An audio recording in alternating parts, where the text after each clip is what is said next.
Welcome to Introverts Own Your Voice. I'm Tom Marcoux. And I'm Johanna McLeod. This episode is the 3 a.m. Insight, your guide to real success. Johanna, tell me about a time that you experienced an insight, something that changed your point of view about something. At one point, I was doing an article for an online forum, and I got the inspiration of single phrase, your fight may be someone's light. Wow, that's terrific. Your fight may be someone's light. So that means that any kind of suffering that one is going through, it actually may be a process or an opportunity that you learn how to work with that, and then someone else can learn from you? Even just struggling to learn may give somebody else the hope to try to do the same thing. Well, terrific. So you were concentrating, you were focused. That's how this just showed up? Yeah, it just came out through my heart onto the page. Wow. So that's a big part of what we're talking about with the 3 a.m. insight, is that when the insight comes along, you need to capture it because it's like waking up from a dream.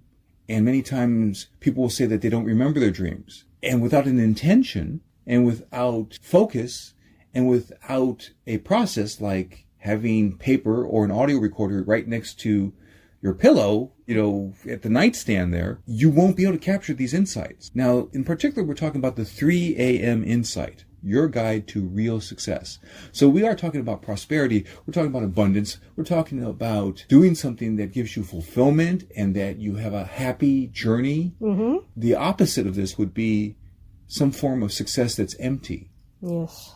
Just keeping score and instead having a good experience in which you have connection. So the 3 a.m. insight, your guide to real success, is about where do the great ideas come from?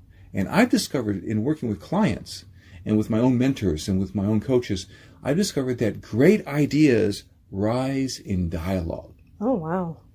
Very interesting. So I'll share that again. Great ideas rise in dialogue, which is one of the reasons why I really like these broadcasts that we do, because many times we're finding things as we express it in the first take, in the first time we try something. So recently I was at a conference and I went to that microphone and I asked the panelists a question. And apparently my question was so interesting that a couple of people came to me to talk to me. Oh, wow. How fun. It is fun. One of those people asked me a question. So, Tom, what do you do? Tell me about that in 12 words or less. At the moment the gentleman asked that, I could have gone to something I normally say, but I took just that moment and let something as an ad-lib, as an impromptu, as opening your heart like I did? Yes, exactly. And I said this, I help people connect and develop trust so they can rise out of fear. I've never said that before. That question. He asked for 12 words. I gave him a bonus 2 words. But I said, just a moment. And I pulled out my notebook and I wrote that down. I captured it. So let me go back to this idea that great ideas rise in dialogue. The 3 a.m. insight is that you're going to engage in a dialogue that's different. At 3 a.m., if you wake up out of sleep or if you're up late, you may find yourself in a dialogue with your longing. And longing inside you, inside your heart, may be calling you to your higher expression of your life and of your destiny. So this dialogue with longing, which means that you got to be okay with sitting with the pain.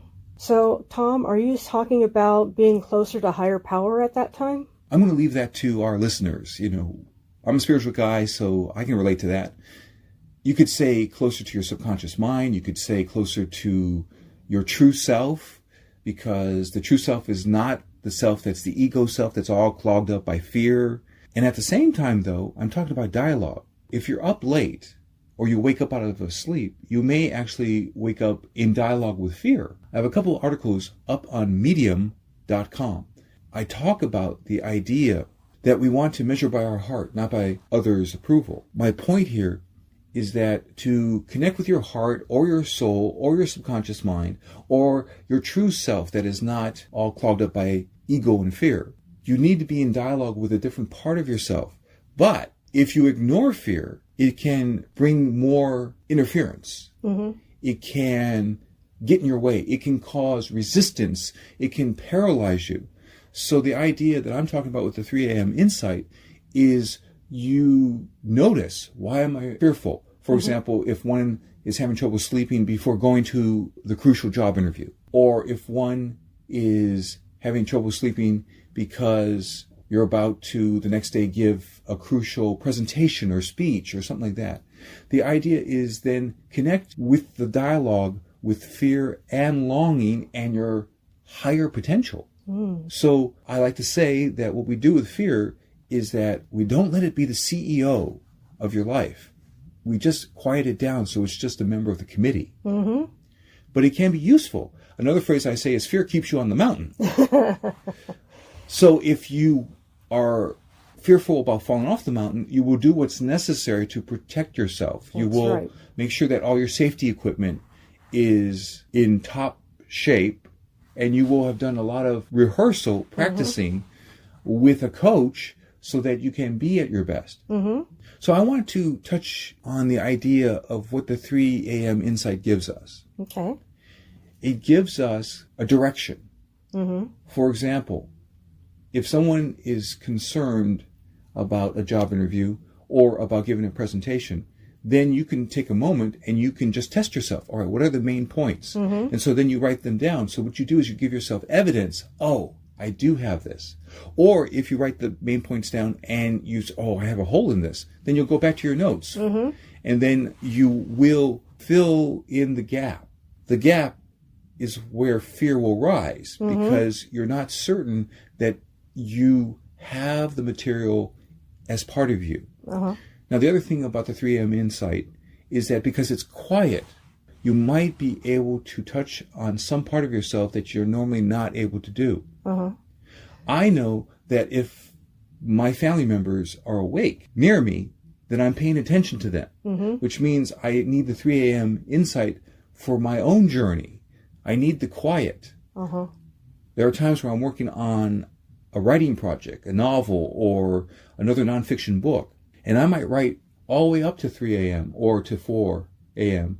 because I want the quiet and I want access to the dialogue with the subconscious mind, to the dialogue with my true self. And for those who are interested in some form of spirituality, a dialogue with your higher power. However that might work for the individual. I appreciate that you actually mentioned higher power. Well, thank you. And there is this wonderful feeling of purpose and comfort for anyone who does connect to the idea or the experience of connection with higher power. It is basically a opportunity that some people feel called to. This is amazing. This leads us right into our Marcoux moment. During a Marcoux moment, I share an excerpt from one of my 47 books up on Amazon. So the title of the book is The Hidden Power of the And Universe. Subtitle is Abundance, Happiness, Prosperity Along Your Spiritual Path. Here on page 7, the airplane wing raced toward my cameraman's head. He was supposed to crouch down and let the wing swoosh safely over him, but he was standing. As the feature film director, I watched the whole set, in this case the runway at San Luis Obispo Airport. I ran, grabbed the cameraman, pulled him downward, and the wing cut the air above our heads. As I caught my breath, I was grateful that I had not hesitated and that I had acted swiftly to protect my crew member, and I was grateful and excited that I was directing my first feature film. Later, upon reflection, I realized that manifesting my big first-time director opportunity was not just the product of the law of attraction. 2 other laws were involved, the law of creation and the law of being. With even more reflection, I also realized that the hidden power of the And universe had worked in my favor. So we move on to page 9, and here's a quote from Sophia Bush. You are allowed to be both a masterpiece and a work in progress simultaneously. And now I'm going to give a bit of the definitions of the 3 laws that we're talking about. Law of attraction, the operating principle of the universe that similar energies are drawn together. Law of creation, the operating principle of the universe that when you take action, you create new possibilities. Law of being, the operating principle of the universe that renewal and gratitude nourish you so you can have sustained prosperity, abundance, and fulfillment. The central idea of the law of being is to shift to an empowered state of being. A reliable way to experience more joy and peace is to focus on what you're grateful for. So that's the close of our excerpt from the book, The Hidden Power of the And Universe. Johanna, I'm curious, what do you going to keep from our conversation? I think I'm going to really focus on the dialogue part of this situation.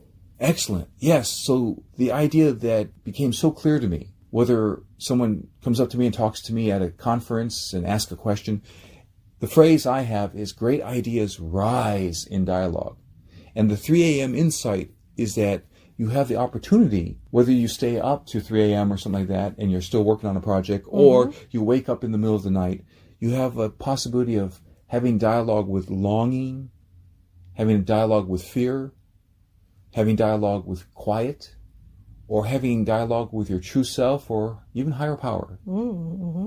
With my clients, I help them by facilitating the 3 a.m. insight, because the 3 a.m. insight rises in dialogue. Once we have the 3 a.m. insight, then we find the actions that my client can take so that he or she moves forward faster. Thank you, Johanna. Thank you, Tom. Click to subscribe to this channel. And then you'll be supporting Johanna, me, and our message. Tom helps people in other ways. As a spoken word strategist and executive coach, I help people really connect and get yes. I help them with their speeches, pitches, video marketing, and networking. And I help them prepare for that crucial life-changing meeting. As you're ready to go to the next step, see special videos, find out about my books and coaching at getthebigyes.com/next step. And so remember, perform at your best with words, strategy, and rehearsal for your success.